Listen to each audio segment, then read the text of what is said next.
ils mangeaient toujours leur repas avec des porcelaines céladons. Céladons parce qu'ils ont transporté de la Chine. Pour quelle raison? La particularité de ces porcelaines céladons, si vous mettiez le poison, ça change tout de suite la couleur.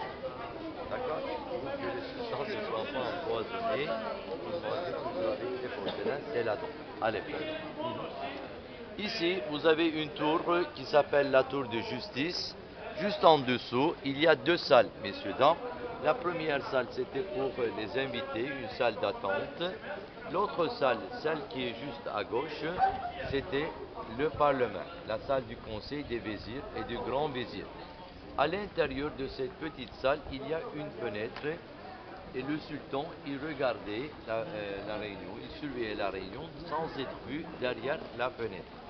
Au moment où il voulait, il pouvait quitter la réunion, il passait dans son harem. Donc le harem se trouve derrière de cette tour de justice.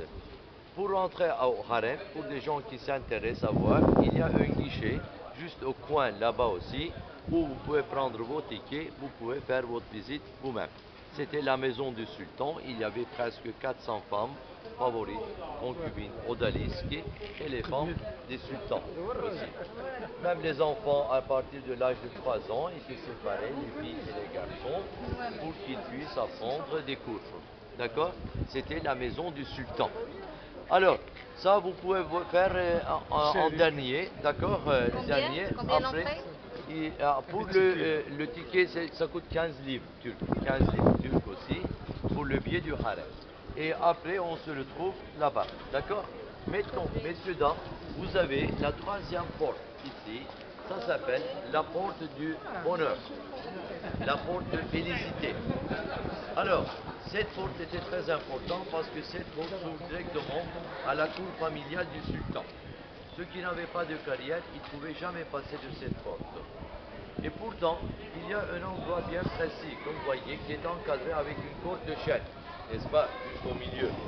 Alors, pourquoi ça servait à quoi? À l'époque, le grand vizir, celui qui gérait l'armée de l'Empire ottoman, alors lui, par exemple, devant le sultan, il mettait l'étendard sacré du prophète Mohammed. Alem Sancak, Sancak, c'est le drapeau. Sancak aussi, Alem. Donc il mettait cet étendard sacré du prophète Mohammed devant le sultan. Le trône du sultan pesait 240 kilos de feuilles d'or, se dressait juste devant cette porte. On fait une grande fête juste avant d'aller à la guerre. Parce que le grand vizir et les quatre vizirs, actuellement les ministres et le premier ministre, ils faisaient leur réunion là-bas aussi, 4 jours par semaine. Et après, qu'est-ce qu'ils faisaient? Ils transmettaient la parole dans la salle d'audience. Nous allons voir juste à l'intérieur ici. La dernière décision se tenait dans cette salle. Et après, le sultan, il venait ici.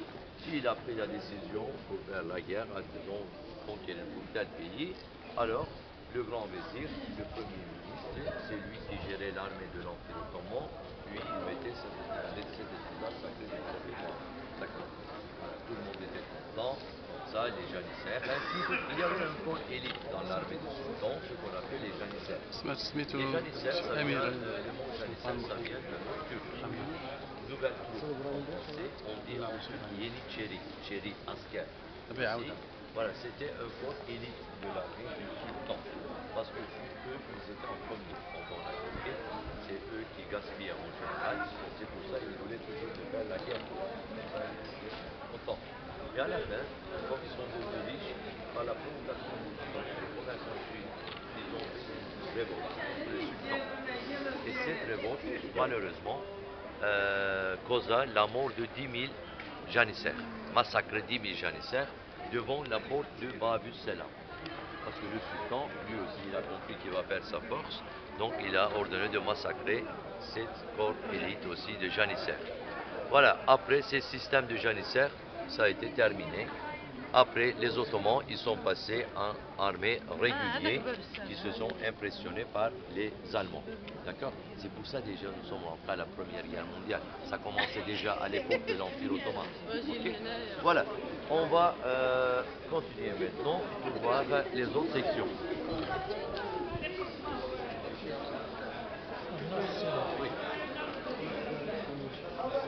c'est interdit. Oui, à l'extérieur peut-être. S'il n'y avait pas de panneau, vous pouvez fumer. À côté des panneaux, on ne fume pas.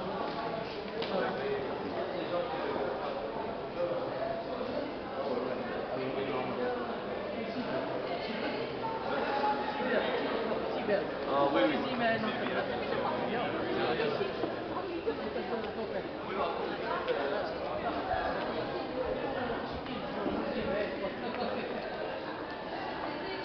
حسين زايد عقل ولا خرج عقل شوطة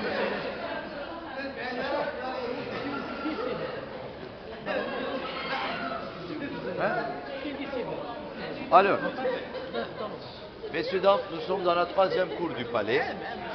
Donc c'est la cour familiale du sultan. Vous avez une salle d'audience ici. Les ambassadeurs, ils rentraient aussi pour donner leurs cadeaux. Et les ambassadeurs, ceux qui n'avaient pas, ceux qui veulent rentrer avec leurs cadeaux, c'était interdit parce qu'il faut qu'on dépose toujours les cadeaux devant les fenêtres. À cause d'un coup d'attentat, on n'avait pas le droit d'y rentrer avec les cadeaux.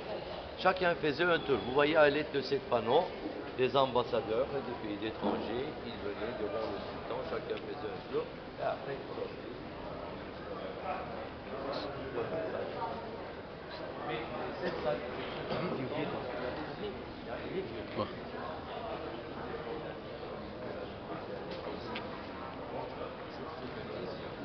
et pourtant les serviteurs fidèles qui travaillaient dans cette salle, les serviteurs, alors eux, ils étaient choisis parmi les personnes sourdes et muettes, qui ne peuvent pas comprendre la conversation. Et pourtant, il y avait aussi une petite fontaine. Vous voyez l'eau qui coulait tout le temps. Le bruit de l'eau masquait toute la conversation. N'est-ce pas? Si vous êtes dans la salle devant votre femme, elle a peur que on n'entend rien. Moi, j'ai fait la même chose, j'entends rien. Je ne sais pas ce que vous faites.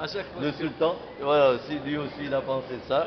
Il a fait exprès aussi. Il a mis évidemment une petite fontaine pour que le bruit de l'eau masque toute la conversation.